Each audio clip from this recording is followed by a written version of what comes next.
Hello, everybody. I am Hoon, your moderator. A very good evening to all my panelists and a very warm welcome to our online audience who have joined us for this event. Um, our thanks first to the National Library for hosting tonight's session as part of ReadFest. This is really exciting.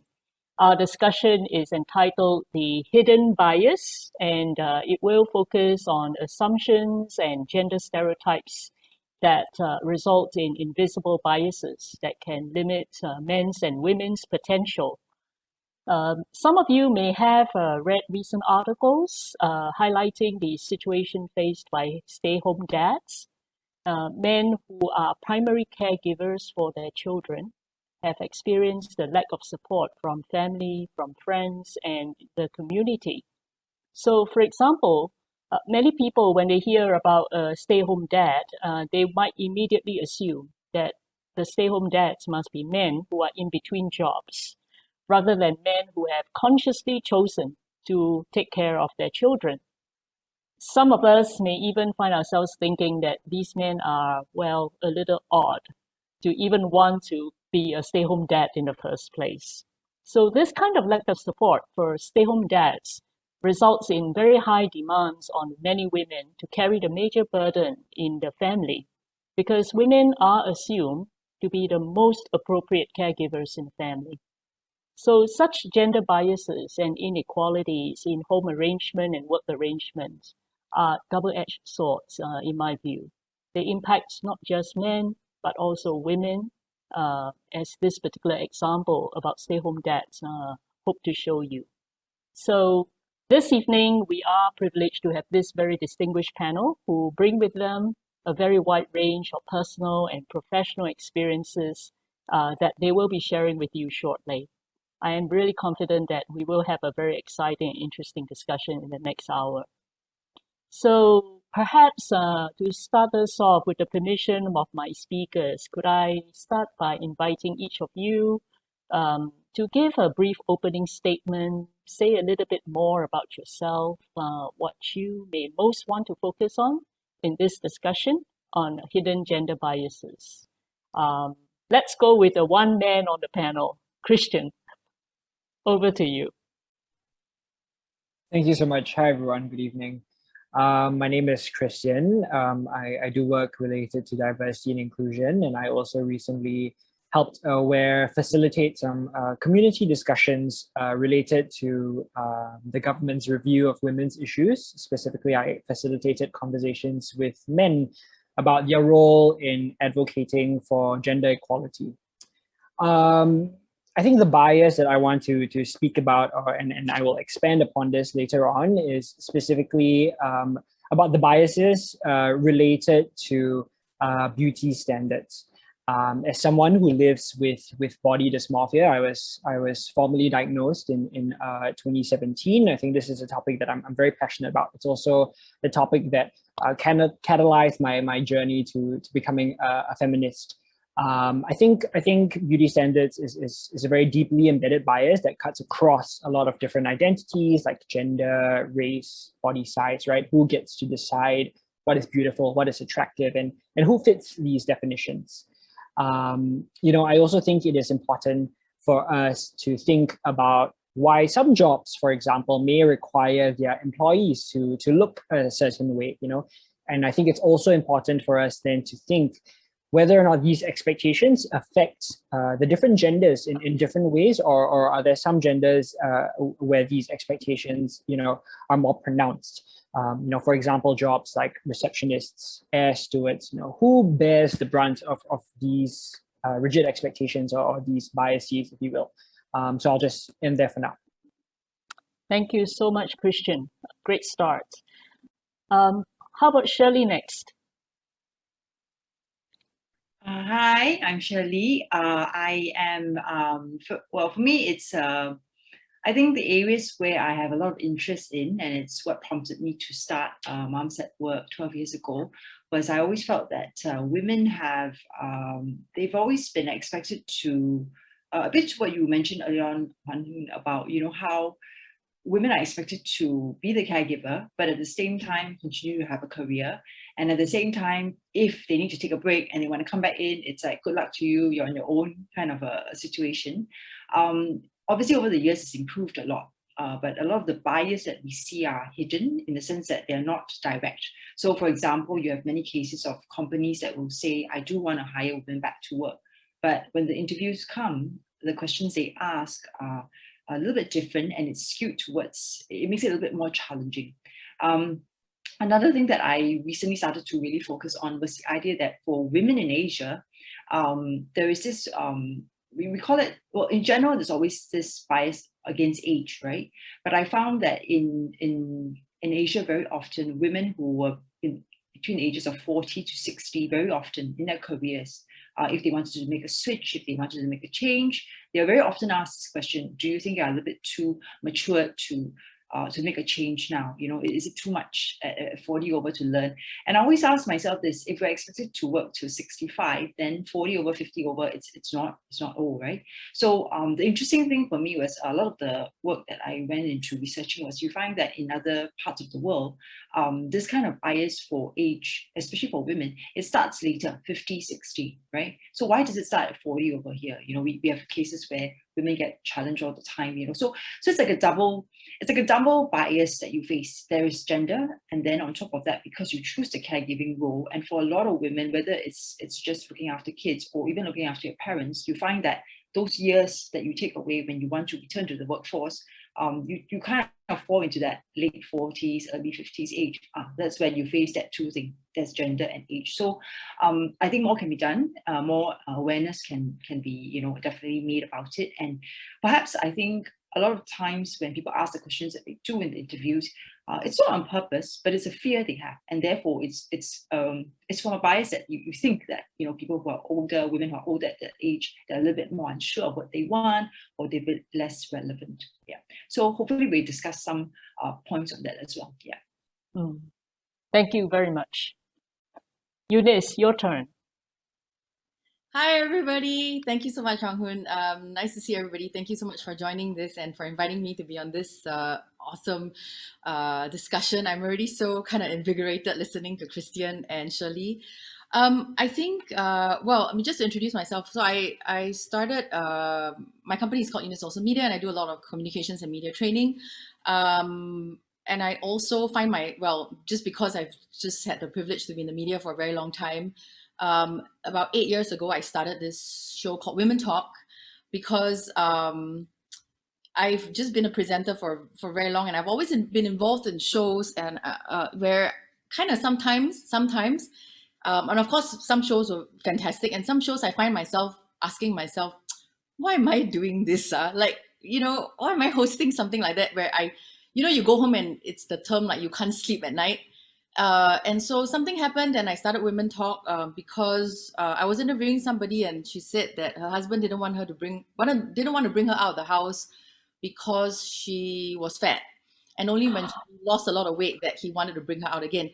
And and of course, as a host, it's not my business or my job to judge anyone. And just as a human being, you shouldn't judge anyone, right? Because you never know a person's background and story and where they are coming from, and you know, and there's a lot behind, you know, relationships and all that. So it's not anybody's job to judge anybody, right? I mean, just because we think like it's wrong, but at the same time, it's like, that's not right. Like, I need to do something about it. I need to use my platform, or the platform that I have, to have these conversations, to talk about why the issues that women face, but we're not really talking about this enough, and that's why it's called Women Talk. But anyway, many years later, I really got very interested in gender and media, and how gender, which is what I'll try to talk about later, how the media has a very, very strong role. I think more than what we realize, role to play in how women perceive themselves. Very, very strong role, and I'll talk a little bit about that later. And 2 years ago, this also prompted me to write a book called I'm a Girl, See What I Can Be, really targeting young women, like girls from the age of 6 and up. And, you know, bringing together two issues that were very important to me in women and also disability. So I just felt that these messages that we're having and these conversations that we're having have to start at a very young age. Like the girls at 6 and 7 have to already have these messages in their head. So yeah, I'm really looking forward to saying more about this. So thank you so much. Thank you, panelists. I already see a connection between what the three of you have said so far. So Kristian mentioned beauty standards and a disorder that he suffered. I was so shocked, I think my jaw just sort of fell through the floor when Shirley said that 40 is too mature for a job and too fat to be taken out. I cannot imagine what that would actually mean for that woman who have to bear that kind of insult. So perhaps I can invite our panelists, any one of you, to start on this particular piece on the compelling nature of these, the pressure exerted by beauty standards and ideal body image. Any one of you want to start with that first? Whether in a micro way or macro way. We want to go back to Kristian? Sure. Yeah. No, I think I especially resonated with what Eunice was saying about the impact of the media and how I think we don't necessarily realize the impact it has. I think not only particularly on women. I mean, we have these very rigid ideas of what women should look like, what they should want, what they should desire, right? But I think that also then, and that very rigid expectations also then influences, for example, men, right? And how they are socialized. We see in media a lot of times, if for example, a woman doesn't necessarily like you, you just keep on going, right? And then the idea of consent is not necessarily something that actually really is discussed very well. I think that's changing. But it's not necessarily discussed very well when you have these very, I think, antiquated, rigid ideas of what femininity and masculinity looks like. And I think that really seeps into people. And I think, once that is embedded, as Eunice said, from a very, very young age, that is very difficult to change. So I do think I want to echo what Eunice said about how important the media is in shaping our expectations of how we relate to each other, but also to ourselves also. Well, given the disorder that you mentioned in your opening statement, it is quite obvious that the impact is not just on women, it's also on men. And Eunice's example about what she mentioned about women and disability, there are other dimensions to these kinds of biases too. That goes towards whether somebody is able-bodied or disabled, right? And that all comes from this whole ideal standard of what it means to have a beautiful body or the right type of body. Yeah. I also think, just since we're on the topic of media and Yeah. So it actually is proven, like, that 90% of women globally actually think that it's important to have role models on television and film. So if you are interested in this area, that one organization in the world that actually does very extensive, and which I derive a lot of my information on and a lot of the things that I've read about and have met them, is the Gina Davis Institute on Gender and Media. So many years ago, they did this in research with J. Walter Thompson. And some of you who have heard me speak know that I always say this. 90% of women globally say that it's important to have role models. It makes them feel ambitious. It also affects the way they think. A lot of times, if you look at the way film and TV is represented, it doesn't parallel real life, because even though women probably occupy, let's say, 40 or maybe more % of the workforce, it is not featured in film. And even women in leadership positions, for example, in 2018, the top grossing films of 2018 show that men get twice as many a speaking role, they get featured as much, and women are always sexualized and objectified on film and television. So the research that they've done spreads across the entire world, including Asia as well. And if you look at television and film, a lot of times what we perceive is what actually happens in real life. So there's this thing actually called the Scully effect. For some of you are my age, you've seen the X-Files. You will know this character called Agent Scully, played by the very famous Gillian Anderson. And because of her role as Agent Scully, there actually was a parallel increase of girls going into the STEM field, because of her role in the X-Files as a forensic scientist. So, and most girls that they've surveyed as well, and if you speak to a lot of like female filmmakers, they believe that they're not, seeing enough of the empowerment on film. And if you just take the time next time to watch a couple of your favorite shows, you'll realize, why are women portrayed like that? Why do we seem like we always have to, be talking about men? So there is this thing called the Bechdel-Wallace test. Also, if you're interested, there's 3 criteria as to, and this was written in 1985, so very progressive at that time, by a comic artist, Alison Bechdel, and she gives credit to her friend Liz Wallace as well. 3 criteria as to when you watch a film. When female characters, there are 2 or more women in the show, they have names, they talk to each other, and they have talked to each other about something apart than men. And if you look at the history of films, very, very, not a lot of them have this kind of fulfill these 3 criteria. And that's why I love Captain Marvel, because it is an amazing, amazing film. So just take note of the kind of the media that you're showing to your children. I mean, I grew up on fairy tales, right? So you just buy into that whole idea, even of that whole romance, and have your knight in shining armor. And I remember saying these things when I was young, right? And now, of course, I look back, I'm like, oh my goodness. But like, my Disney books are still with me, clearly, and I love Disney. But if you look at the way the film is changing, like you look at Frozen and how the dynamics of that relationship has changed, and that really impacts young girls. So be careful what you show them. There's some really awesome anime that they show single fathers. Like I've been watching some anime with single dads and 2 kids. Those are great shows, right? To show different kind of family dynamics and just empowering roles for women. So what your kid is going to watch and read and see is really going to affect the way she or he is going to think. Thank you for that. That's really important, because the socialization of our young population is key to this change that all of us hope to see. Shirley, I'd like to draw you into... Mine is going to be a little bit different. I obviously am not the person to talk about beauty image. I mean, look at this, right? So, but I would say this, I think media plays a part, and I see it slightly differently. Everything that Eunice and Kristian have mentioned is definitely on track.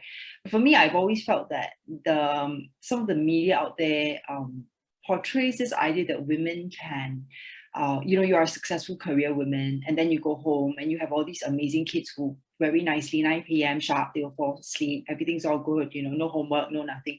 And I think a lot of women will actually tell you it causes a lot of stress when media plays up this idea of a superwoman, right? Who can do all these amazing things at work. I go to fight a court case, I come home and I put my kids to bed and they're all fed. The reality is it's a lot of pressure. And I think sometimes people say women are more easily pressured. I don't think so. I think that because media has always drawn this picture. I asked someone this question once, how come they don't show a dad really, really busy at work and then he goes home and he puts the kids to bed? How come there's always a mom who does all these things? I come home in my office work. You see this very often on media, right? And then she's cooking and all that. And I think, so you see, in a sense, when a child grows up and sees this, that's their ideal role. That's who I should be. And all my life, I'm going to aim for that perfection. But when you come out and work, you realize it's really hard. Everything trying to pull me in all these areas, that's one thing. And I think a lot of times, what I hear a lot from our member moms is that they tend to tell us that I feel very imperfect if I choose either path. If I choose to be a caregiver, I feel like I've lost out on my career. I'm very angry with my husband, and of course there's a lot of discussion there. But then there are also those that tell me, say, I've chosen my career path. I've chosen to be because I love what I do. But because of that, I'm a bad mother. So I always ask the same question: who told you you're a bad mother? Who gave you these ideas that you're a bad mother just because you made this decision, right? And if you listen properly, it's in their mind, there's this image of this superwoman who has done it all. And the question has always been, why can't we be a little bit more authentic? in media, in the portrayal of what a woman should be, what a caregiver who also works should be, you know. And I think the more we are authentic with that, it gives permission for women to be more honest with what they can and cannot do, right? And I find, to your point earlier on, you know, are there these biases? Some of the biases are out there, but to a certain extent, as a woman, I feel you can speak up for it. Why is it that you don't speak up for it? So that point that I brought up earlier about how, you know, they go into an interview after taking a career break and they're asked these questions which are kind of biased. Why can't they just say, I took care of my family for the last 10 years and I'm very proud of that. And you cannot question me to if I think I deserve a job in that sense, you know. But no one does it. They just assume I should keep quiet. My place is smaller because I made that decision. So back to that point, society, have we drawn up a supermodel real role that is not possible to attain for women?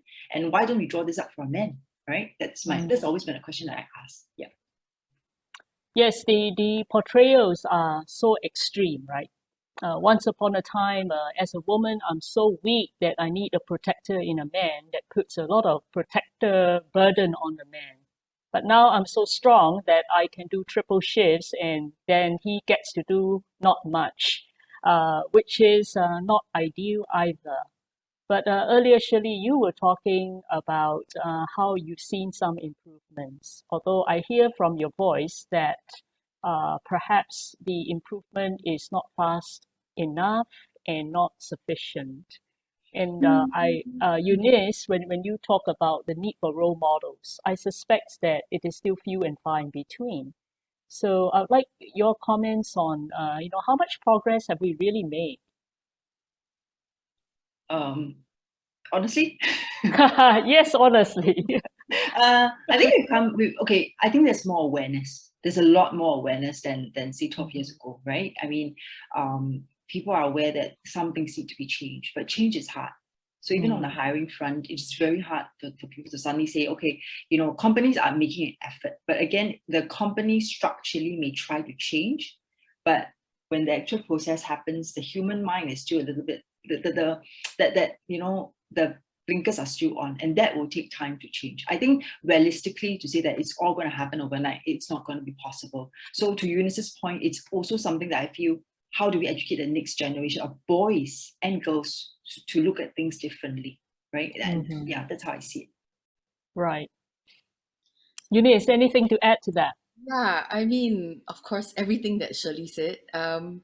You know, I'm always very hopeful, right? I am, because we have to be, you know, if not the conversations, you know, so that's why we have these conversations. So I'm always very hopeful, but it's also, you know, when you look at certain statistics like gender parity in the economic workplace will take 200 years to achieve parity, you know, or, you know, and you look at, and these are all statistics based on, you know, the World Economic Forum puts out.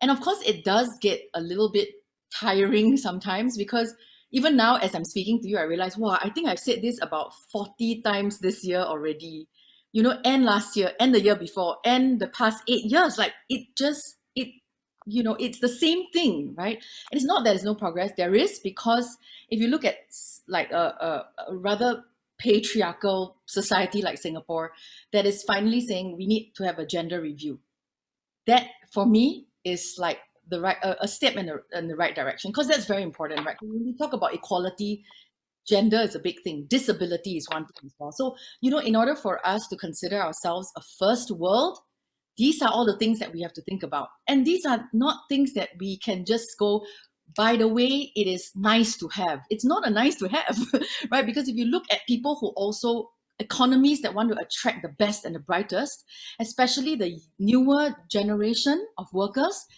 these are important issues to them. So if you want to attract the best and the brightest, you also have to make sure that your country is complying, sorry for not getting a better word, with these areas as well, because these are areas that the new generation of workers are going to ask, what are you doing about sustainability? What are you doing about gender?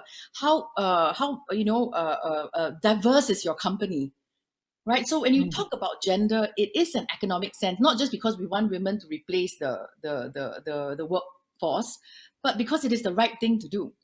Right. And a lot of the hidden biases are, that's why the word hidden, right? Because you don't realize that you have it. until you have to consciously say, okay, this is a bias that I have, and I have to acknowledge it as a society, as an organization, as an individual. And there are actually research that shows that in an organization, I think it's done by a behavioral scientist, I have to go and find it, but that says that they've looked at meritocratic organizations and organizations that led by meritocracy and led by diversity. Some organizations that led by meritocracy ended up being more discriminatory towards women. You know, so diversity is really, and a lot of people I know say that they want to be, but it's always about putting your money where your mouth is. And that's the part that we need to like really push for. So the gender review is great, I'm glad, like, but we also have to think about it not just as like, you know, in totality, right? What does that mean for women, for men? And I really encourage everybody to watch Corina Lim's lectures on toxic masculinity, because a lot of it, even though some of it was taken out of context, but if you really watch the lecture, it was such a good lecture. It really, really dealt with the I wanted to say the core issue that is the problem.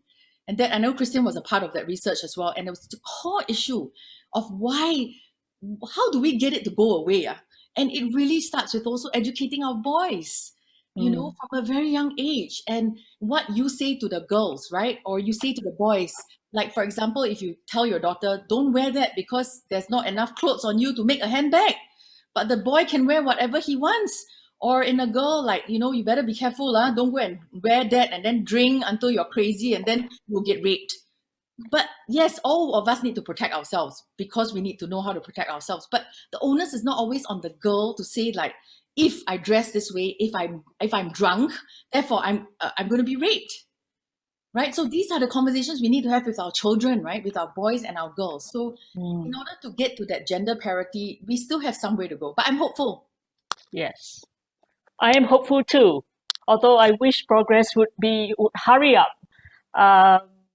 You know, I don't hear that much public conversation about hidden biases and how these biases really do have real impact on men and women's lives.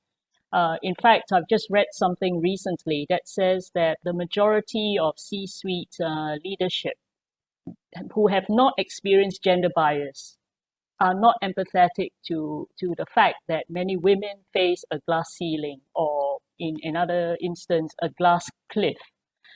So that makes me feel very depressed. But the other thing is obviously the socialization of the young is extremely important. And another thing that is really important that you've alluded to and Kristian spoke about earlier is men as champions and advocates for this particular issue.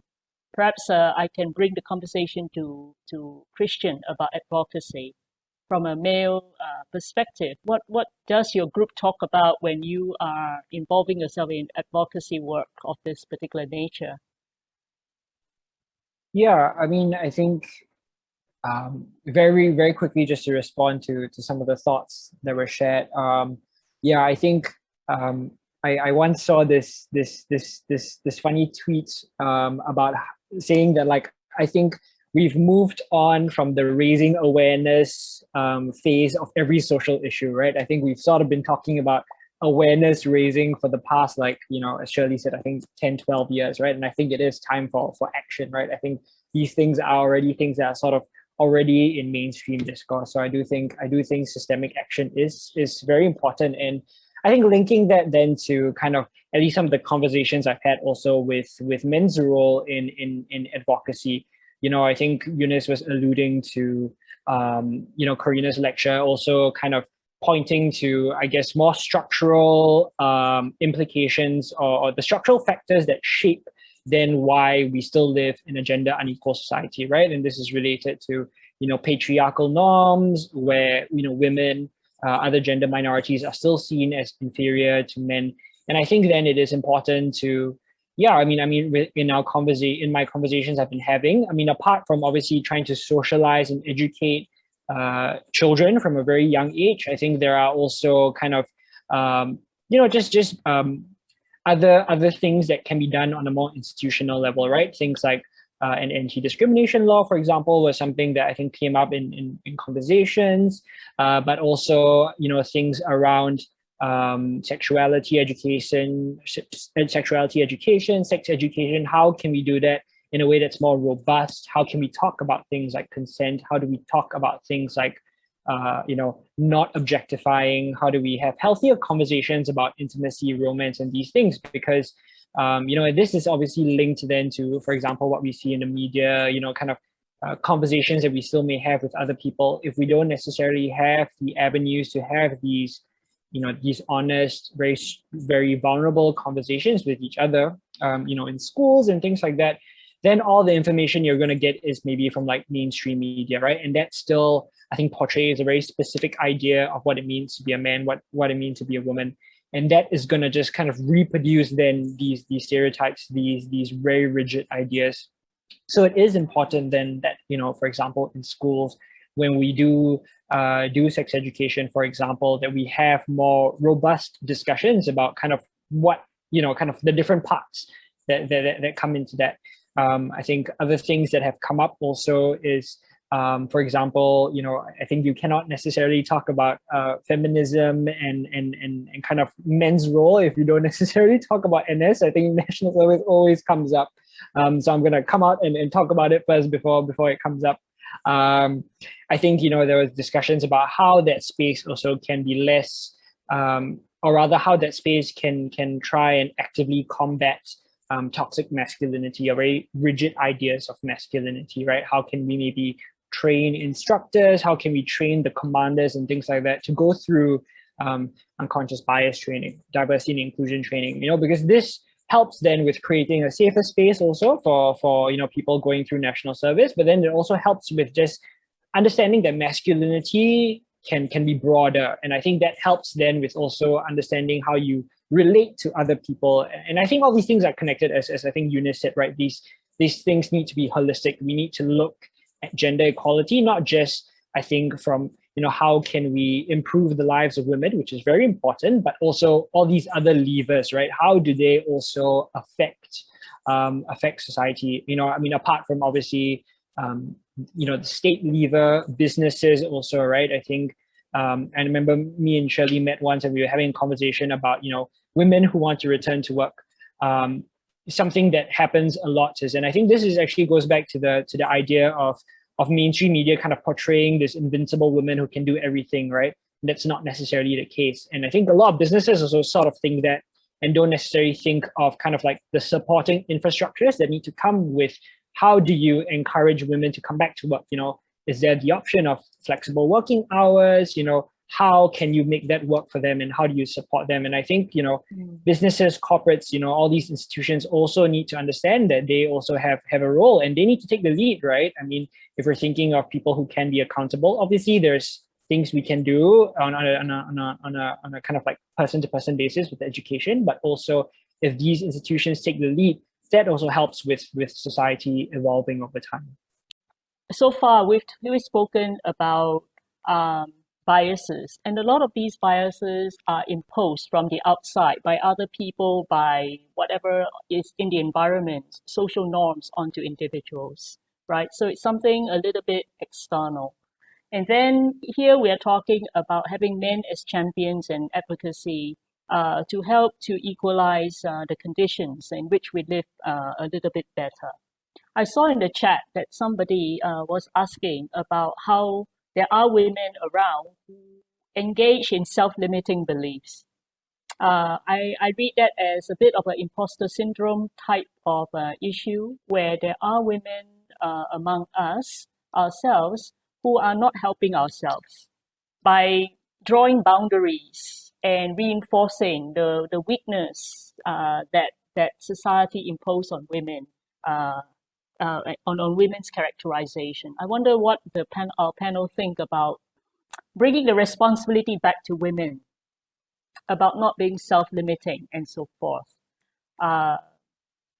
Is that something you think is a fair charge, that women ourselves should help ourselves first? Shirley, you've encountered many women in that sort of situation in your work, I think. Do you have a story to share with us on this? Many stories. I think Eunice has heard my stories many times. It is true that women do it very often. They self-limit themselves. But this is a question that I've always asked myself. We always tell women, go out there and fight for your dreams. Go out there and fight for your jobs. It's not that easy.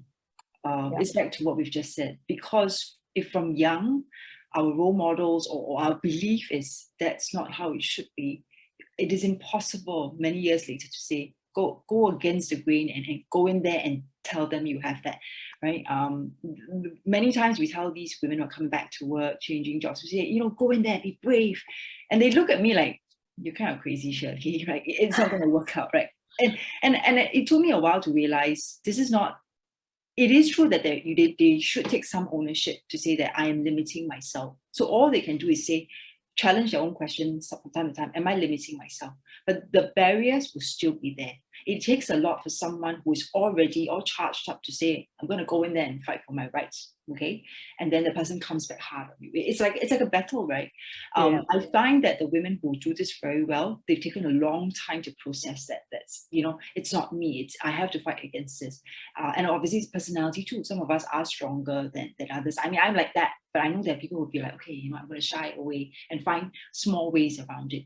So I think rather than say that it's purely a woman-led self-belief, it's there. It's a truth thing. I think it's there.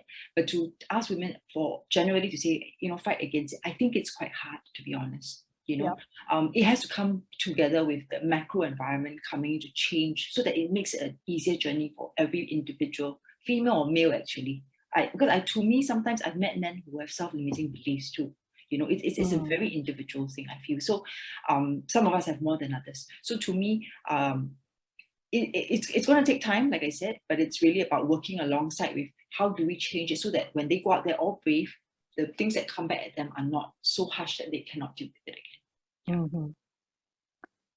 Eunice, you want to say something? Chris, okay, very quickly. I was just kind of going to say what Shirley said, and I think a lot of there's some women who have written on this, and I think sometimes it's very easy to say it's the woman who is not driven enough, when it's the systemic and it's kind of effects from society, right? It's the workplace, it's the challenges within there, it's the hiring managers, it's the biases that they have, the organization's standpoint, the hidden biases, the discriminatory, or rather unconscious biases, right? I mean, it's actually, I think a lot of times the ownership really is on society and like what you said, the kind of the bigger picture and not just on the woman themselves. I mean, yes, all of us, of course, need to take that step forward, right? But we need to be met in between. We cannot be the only one walking towards and then adhering to, what's on the other end. And the other thing is that we also need women to champion other women. Women in leadership roles to not be jealous of other women who are doing well and to uplift and help other women. I mean, I'm the epitome of this whole, gender beauty queen thing, right? That beauty queens are bimbotic and dumb and we don't know anything and we all just want to scratch each other's eyes out. I just want to say for the record that when I was at the Miss Universe pageant was the best time of my life because I had 100 over women in the same room at me and we all got along like a house on fire. And I was like, oh, this is what it is like to be surrounded by so many women just supporting each other all the time. All these things that I've heard my entire life was like a lie, So, and I've met so many women in my life, whether through Women Talk or just my work, that are so supportive. And of course I've met women who are not as well, right? Who are whatever, right? I mean, they're not happy that you're doing, I don't know, whatever, but we shouldn't do that. Even if it's done to us, we shouldn't do that to other women because when we help each other, we are stronger. It's just like a fact. Yeah.